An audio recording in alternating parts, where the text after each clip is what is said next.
어제 강화를 갔어요. 그런데 기독교 역사 박물관에 들렀다가 뜻밖의 은혜를 받았습니다.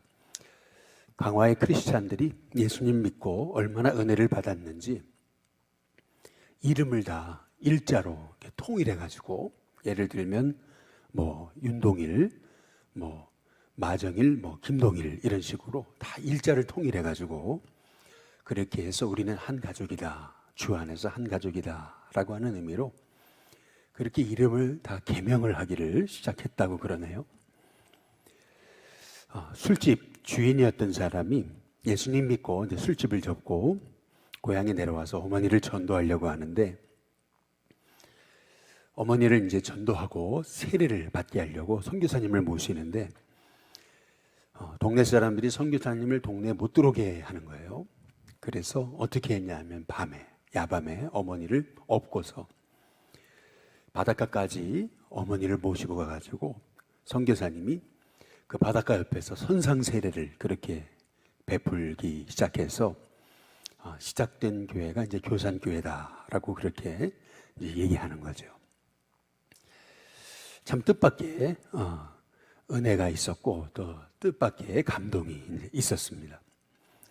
이제 그리고 뭐 유명하다고 하는 뭐 카페 하나를 들렀는데, 이제 조양방직이라고 하는 곳인데, 이 조양방직이라는 곳이 이제 카페입니다. 옛날에 이제 공장했던 곳인데, 그걸 개조해서 만든 곳인데, 뭐 유명하다 그래가지고 이제 가봤더니 유명한 이유가 있더라고요. 진짜로 타임머신을 타고 이게 다시 옛날로 돌아간 것 같은, 옛날에 제가 들고 다니던 초등학교 그 학교 아이들 가방, 그리고 도시락,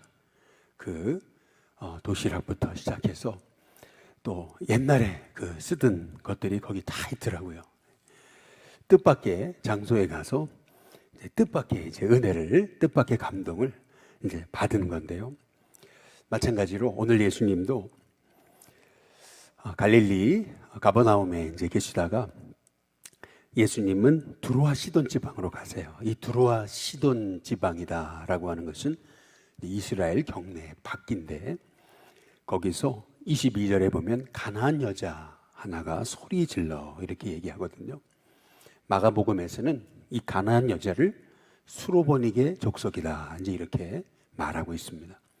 수로보니게라고 하는 말의 의미는 수로 시리아라고 하는 거고요. 보니게라고 하는 말은 페니키아를 얘기하는 겁니다. 그래서 수리아의 페니키아 지역의 여자가 이제 이런 얘기죠. 그러니까 수리아 페니키아라고 하는 얘기는 이 여인은 이방 여자다라고 하는 것을 볼 수가 있습니다. 근데 이방 여자가 그 지경에서 예수님을 만나더니 했던 말이 너무 충격적인 겁니다. 예수님을 가리켜서 바리새인들조차도 선생이여, 뭐 라비여라고 이렇게 불렀는데, 이 여인은 뜻밖에도 주 다윗의 자손이여라고 이렇게 예수님을 부릅니다. 예수님을 주 다윗의 자손이다라고 하는 이 말을 뭐 제자들이라든지 아니면은 바리새인 서기관을 통해 들은 얘기가 아니고 전혀 뜻밖의 두로와 시돈 지방 이스라엘 경내 밖에서, 그것도 수리아 페니키아 이방 여자로부터 주 다윗의 자손이다라고 하는 그러한 호칭을 예수님께서 들으십니다. 이 다윗의 자손이라고 하는 말의 의미는 예수님이 그리스도시고 예수님이 이 땅에 우리를 구원하기 위해 오신 참 하나님, 내 인생 모든 문제를 해결하실 수 있는 분, 내 인생의 진정한 치유자 되신다라고 하는 그런 고백이 되는 겁니다. 이 여인은 예수님께 주 다윗의 자손이여 라고 예수님 앞에 나와서 소리 지르면서 이렇게 이제 얘기하는 거죠. 나를 불쌍히 여기소서, 내 딸이 흉악하게 귀신 들렸습니다. 그냥 귀신 들린 게 아니고 흉악하게 라고 이렇게 말하고 있는 겁니다. 흉악하다라고 하는 말의 의미에서 이 여인이 지금 겪고 있는 어려움을 우리가 볼 수가 있는 거죠. 정말 사랑하는 딸이에요. 내 목숨과도 바꿔도 아깝지 않은 딸인데 그 딸이 흉악하게 귀신이 들렸습니다. 이 귀신을 치료하기 위해서 당시 수리아 페니키아 지역에 있었던 수많은 그 신전 또 우상 숭배하는 곳 또 수많은 사람을 찾아다녔겠죠. 뭐 축사 행위를 한다라고 하는 그런 많은 사람들을 찾아갔을 것입니다. 그러나 그들은 자기 딸에게서 붙었던 더러운 귀신을 쫓아내기는커녕 오히려 더 딸의 증세는 더 심각해졌겠죠. 정말 하나밖에 없는 사랑하는 내 목숨과도 바꿔도 아깝지 않은 그 딸인데 그 딸이 흉악하게 귀신 들려가지고 그렇게 고통을 당하고 있습니다. 뭐 어떤 약도 없는 거고 어떤 방법이 없는 거죠. 이 수로보니게의 여인은 이렇게 인생에 내가 어떻게 할 수 없는 그러한 인생의 고난 앞에서 결국에는 예수님이라는 분에 관한 소식을 들었던 거죠. 그분은 중풍병자를 치료하신다더라. 그분은 문둥병자를 치료하신다더라. 그분은 저 가다라 지방에 귀신 들린 사람, 그 흉악한 군대 귀신 들렸던 사람을 말씀 하나로 치료하셨다더라. 이제 이 얘기를 듣는 순간 이 수로보니게 여인의 마음에 믿음이 생겨지게 됐던 겁니다. 그분을 만나면 내 딸이 반드시 이 흉악한 귀신에서 노임을 얻을 것이다. 그 믿음을 가지고 예수님이라는 분이 우리 두로와 시돈 지방에 오셨다라고 하는 얘기를 듣고 한 걸음에 내달려온 것이겠죠. 예수님이 지나가신다는 말을 듣고 이 여인은 그 기회를 놓칠 수가 없었습니다. 그래서 소리 질렀던 거죠. 미친 사람처럼 주 다윗의 자손이여 나를 불쌍히 여기소서. 내 딸이 흉악하게 귀신 들렸습니다. 자식이 귀신 들리거나 자식이 병에 걸리거나 자식이 여러 가지 어려움에 있을 때 내가 차라리 아프면 좋을 거를 내 자식이 그런 어려움을 겪고 있을 때 내가 할 수 있는 것이 아무것도 없다고 여겨지는 순간 얼마나 가슴이 아픕니까? 우리는 이 가난한 여자 하나가 예수님 앞에 나와서 소리 질렀던 그 부르짖음, 그 간절한 그 예수님을 향한 그 구원을 요청하는 그 마음이 어떤 마음인지 자식이 어려움 당한 것을 겪어봤던 또 겪고 있는 삶은 이 여인의 마음이 무슨 마음인지 아는 거죠. 주님, 내 딸이 흉악하게 귀신 들렸습니다. 어디 가도 고칠 수 없습니다. 그러나 주님은 고칠 수 있을 줄 믿습니다. 그 믿음을 가지고 지금이 내 인생에 찾아온, 내 딸에게 찾아온 마지막 기회다라는 생각을 가지고 주님을 찾는 겁니다. 어찌 고상하게, 어찌 체면 차리고 그렇게 주님을 부를 수가 있겠습니까? 이 기회를 놓쳐서는 내 딸이 평생 귀신에게 붙잡혀서 고통당하고 말, 그런 참 불쌍한 딸인데 이 불쌍한 딸을 고치는 일이라고 한다면은 내가 뭘 마다하겠습니까? 그래서 이 가난한 여자 하나는 예수님을 향해 소리를 친 거죠. 주 다윗의 자손이여 나를 불쌍히 여겨 주옵소서. 근데 23절에 보면 예수님의 대답이, 예수님의 모습이 조금 의외입니다. 예수는 한 말씀도 대답하지 아니하시니라고 이렇게 말씀하세요. 예수님이 대답이 없으세요. 왜 그러셨을까? 근데 그때 제자들은 한 수 더 거들죠. 제자들이 와서 청하여 이르되 그 여자가 뒤에서 소리 지르는데 그냥 보내셔요 라고 얘기하고 있는 겁니다. 아니 저 여자가 이렇게 와서 이렇게 귀찮게 하는데 빨리 보내버리시라고 그렇게 얘기하고 있는 거죠. 이 여인이 갖고 있는 그 마음의 고통을 제자들은 전혀 이해하지 못했던 것을 볼 수가 있습니다. 우리가 인생에서 이렇게 고통당하는 사람, 그 영혼에 대한 불쌍히 여기는 마음을 갖는다는 거, 이것이 바로 주님의 종이 영혼을 끌어안고 치유하는 시작이 된다라고 하는 사실을 우리가 기억하게 될 때 하나님, 제자들처럼 고통당하는 영혼에 대해서 그렇게 무심한 영혼은 되지 않게 해달라고 기도할 수 있는 저와 여러분이 될 수 있기를 주님의 이름으로 축복합니다. 아마도 이 한 여인이 겪고 있는 고통에 대해서 제자들은 겪어보지 않았기 때문에 그 고통의 의미를 잘 몰랐겠죠. 그러나 딸이 하루에도 여러 번 집을 나가고, 그리고 소리를 지르고, 그리고 머리를 쥐어뜯고, 그리고 눈이 돌아가고, 그리고 자꾸 이상한 행동을 할 때, 그러나 내가 해줄 수 있는 게 아무것도 없잖아요. 그랬을 때 얼마나 이 엄마의 마음이 무너졌겠습니까? 그런데 예수님께서 대답을 하십니다. 24절에 보면 나는 이스라엘 집에 잃어버린 양 외에는 다른 데로 보냄을 받지 아니했다. 아니, 예수님께서 뜻밖의 말씀을 하시는 거죠. 나는 이스라엘 집에 잃어버린 양들 외에는 다른 데로 보냄을 받지 아니했다. 아니, 예수님께서 그러면 유대인만 구원하시는 건가? 그러나 여자는 포기하지 않습니다. 25절에 보면 여자가 와서 예수께 절하며 예수님께 간청합니다. 주여, 저를 도와주옵소서. 근데 그때 예수님의 대답은 더 충격적이죠. 26절에 보시면 자녀의 떡을 취하여 개들에게 던짐이 마땅하지 않다라고 이렇게 말씀하십니다. 자녀의 떡을 취하여 개들에게 던짐이 마땅하지 않다. 다시 말해서 지금 이 여인은 순식간에 개가 되어버린 거죠. 자녀의 떡을 취하여 개들에게 던짐이 마땅치 않다. 우리는 이 말씀을 통해서 아니, 예수님이 지금 이방 여인이라고 또 이렇게 자식의 어려움을 겪고 귀신 들렸다고 예수님이 이 여인을 천대하시는 건가? 이제 우리는 잠시 우리의 마음에 드는 의문점을 우리가 지울 수가 없는 거죠. 그러나 분명 여기에는 예수님이 보여주신 특별한 뜻이 계시지 않을까라고 하는 얘기입니다.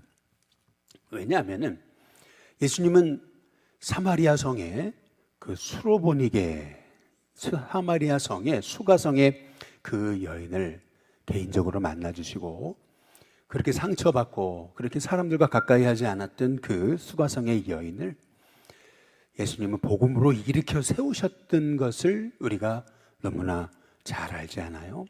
또 막달라 마리아가 7귀신 들렸을 때 그 7귀신 들렸던 그 막달라 마리아를 치료해 주시면서 이도 아브라함의 딸이다 라고 그렇게 예수님이 그 고통받는 여인의 그 귀신 들렸던 것을 치료하셨던 것을 볼 수가 있잖아요. 예수님이 이 수로보니게 여인의 딸이라고 해서 지금 예수님이 이 여인을 무시하고 계시는 것이 아닙니다.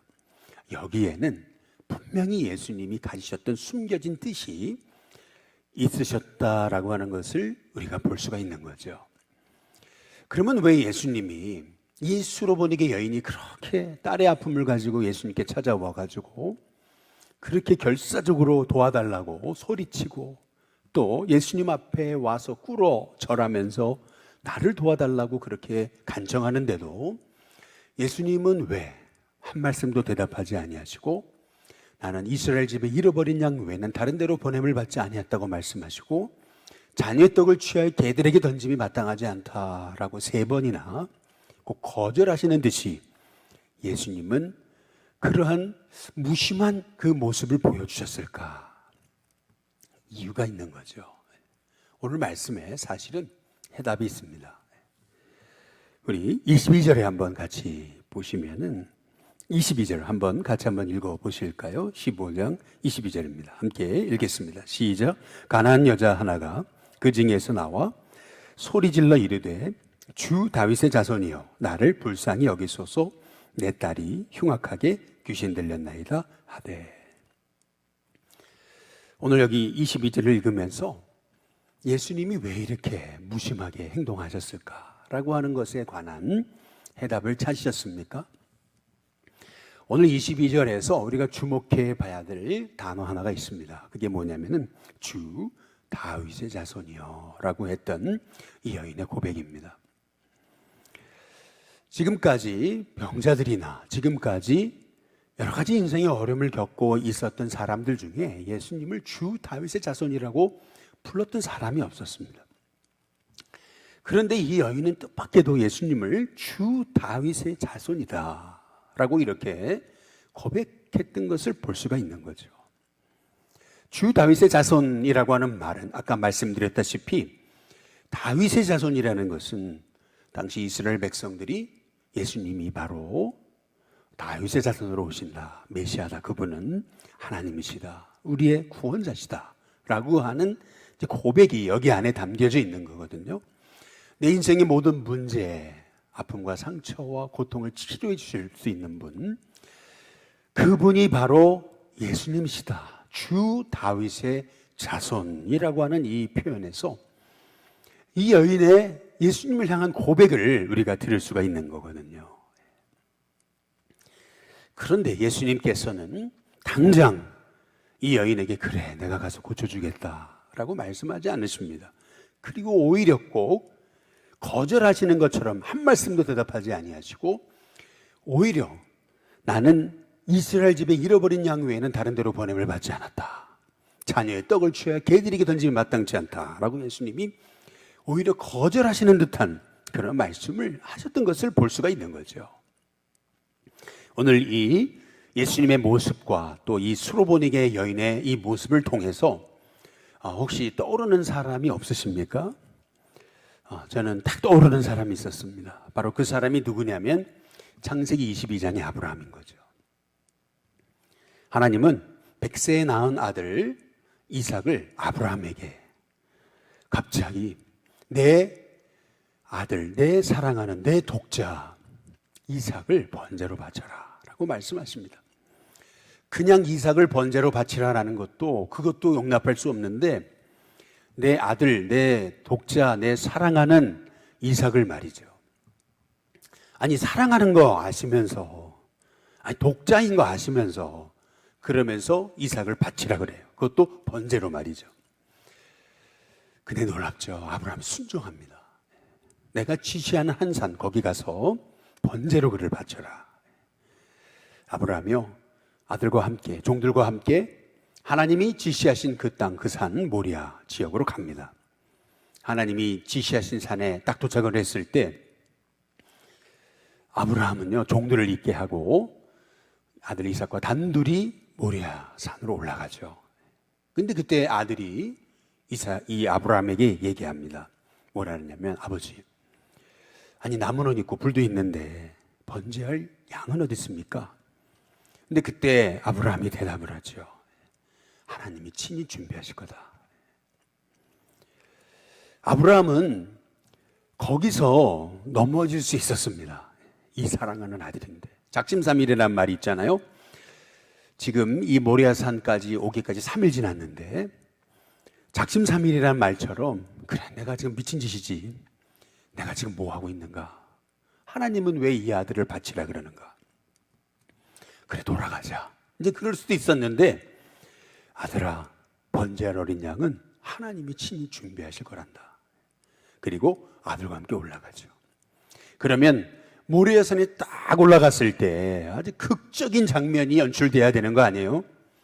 예를 들면 번제단이 탁 놓여져 있고 그리고 그 위에 하나님이 양을 잡아가지고 딱 눕혀 놓으시는, 그럼 그렇지, 그래 하나님 이것 때문에 나를 여기까지 오게 하신 거지, 이렇게 생각하시기 쉽죠.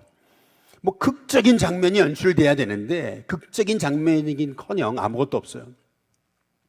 가지고 갔던 딱 나무를 벌려놓고 그리고 뭔가 이렇게 뜸들이는데 뭐 어디선가 하늘에서 양이 떨어져야 되는데 양도 안 떨어지고 결국에는요 아브라함이 이삭을 번제단 위에 올려놓고 칼을 들었습니다.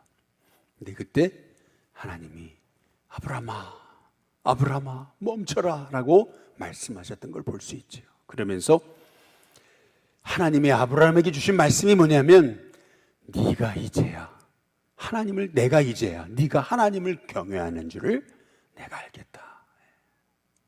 그러면서 하나님이 아브라함으로 하면 눈을 들어서 저 숲을 바라보게 하니까 거기 양이 걸려 있잖아요. 숲에 걸려 있어요.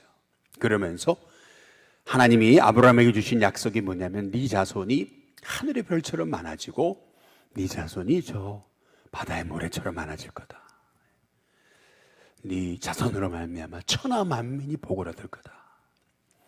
네가 대적의 성문을 차지할 거다. 우리 하나님이 말씀하십니다.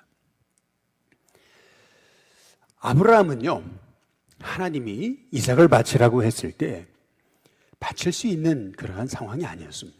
하나밖에 없는 아들이잖아요. 그런데도 하나님의 뜻을 다 알 수 없었지만 하나님의 뜻에 순종합니다. 하나님의 계획을 다 이해했던 게 아닙니다. 도대체 하나님이 왜 이러시는지 그도 그 마음속에 불평과 원망이 일어났을 것입니다. 그러나 그는 하나님은 내 삶에 신실하신 분, 여지껏 하나님은 내 삶에 한 치 오차도 없이 내 인생 100세 이 아들을 주신 하나님은 분명히 계획이 있으실 거라고 하나님을 신뢰하면서 모리아산에 올라가서 번제단을 벌려놓고 아들을 그 번제단 위에 올려놓기까지 하나님 말씀에 순종한 거죠. 오늘 여기 수로보니게 여인도 마찬가지입니다. 지금 예수님 앞에 나와서 예수님 앞에 내 딸 고쳐달라고 했지만 한 말씀도 대답하지 아니하시고 오히려 뜻밖의 말씀을 하시면서 이 여인이 상처받을 법한 그런 말씀을 하셨음에도 불구하고 27절에 보면 여자가 뭐라 그럽니까? 주여 옳습니다. 옳다는 얘기는 뭡니까? 예, 저는 개 같은 인생입니다. 그러나 개들도 제 주인의 상에서 떨어지는 부스러기를 먹지 않습니까? 하나님, 음식 아니어도 좋습니다. 부스러기 은혜라도 주옵소서. 근데 놀랍게도 예수님이 28절에 보니까 여자여 내 믿음이 크다. 예수님이 칭찬하십니다. 그리고 내 소원대로 될지어다 라고 말씀하십니다. 그러시니까 그때로부터 그의 딸이 나았다라고 말씀하고 계시는 거죠. 예수님은요, 두루하시던 지방 이스라엘 지경 밖에 가셔서 그리고 이스라엘 백성들이 손가락질하던 그 시리아 페니키아 이방 여인을 통해서 뜻밖의 믿음을 만나시게 됐던 겁니다. 바리새인 서기관들조차 예수님이 누구신지 모르고 그렇게 배척하는데 뜻밖에도 두루하시던 지방에 가셔서 이 수로보니게 여인을 통해서 예수님은 정말 뜻밖의 장소에서 뜻밖의 사람을 만나서 뜻밖의 큰 믿음의 소유자를 경험하는 거죠. 아브라함의 그 믿음을 소유한 딸을 보게 됐던 겁니다. 여러분, 무엇이 큰 믿음입니까? 다 이해할 수 없어요. 하나님의 계획을. 우리가 어떻게 우리의 짧은 시선으로 하나님의 그 역사하심을 다 이해할 수 있겠습니까? 그러나 내 삶에 하나님은 신실하신 분이라는 믿음을 가지고 끝까지 하나님 신뢰하고 내 자존심조차도 내려놓고 예수님 믿으면서 어려움도 당하는 거죠. 뜻밖의 어려움을 겪습니다. 뜻밖의 수치도 겪고 뜻밖의 고난을 겪습니다. 그러나 그럼에도 불구하고 주님은 내 삶에 신실하신 분이다 라는 그 믿음을 잃지 않고 부스러기 은혜라도 달라고 겸손하게 내 자존심마저 내려놓고 하나님의 은혜를 구했던 이 여인, 예수님은 이 여인의 믿음이야말로 이스라엘에서는 절대 찾아볼 수 없었던 진짜 큰 믿음이다. 예수님은 이 여인의 믿음을 칭찬하십니다. 꼭 아브라함에게 내가 이제야 네가 하나님을 경외한지 알겠다. 네 아들로 천하 만민이 복을 얻게 하겠다. 내가 이만한 믿음을 본 적이 없다. 우리 예수님 칭찬하시면서 아브라함을 통해서 바로 하나님의 구원의 역사를 이루는 가문으로 아브라함의 가문을 삼으시는 거 아니겠어요? 하나님은 지금도 이런 믿음의 소유자를 찾으십니다. 이런 믿음의 사람이 있을 때 하나님은 절대 하나님의 복을 그렇게 인색하게 하나님은 하지 않으십니다. 이런 믿음의 사람을 보게 됐을 때 하나님은 하나님의 복을 폭포수같이 부어주시는 겁니다. 믿음의 사람, 이런 믿음의 사람이 저와 여러분이 될 수 있게 되기를 주님의 이름으로 축복합니다. 뜻밖의 장소에서 뜻밖의 사람을 만났는데 뜻밖의 믿음을 발견했을 때 얼마나 예수님이 좋으실까. 소위 그냥 믿음이 있을 것 같은 그런 곳에서는 믿음이 없는데 전혀 엉뚱한 곳, 남대문 한복판에서, 시장 한복판에서 뜻밖의 믿음의 사람을 만나는, 이렇게 생존 경쟁이 치열한 이곳에서 뜻밖의 믿음의 사람을 만났을 때 그 감격 있잖아요. 마찬가지로 하나님은 이런 사람 만나기를 원하십니다. 저와 여러분의 믿음이 이 수로보니기 여인과 같은 믿음이 돼서 정말 네 믿음이 크도다, 네 소원대로 되리라, 그때로부터 딸이 나왔다라고 고백하는 그러한 하나님의 축복을 경험하는 진짜 믿음의 사람, 저와 여러분이 될 수 있게 되기를 주님의 이름으로 축복합니다. 우리 찬송가 542장 우리 함께 찬양 부르겠습니다.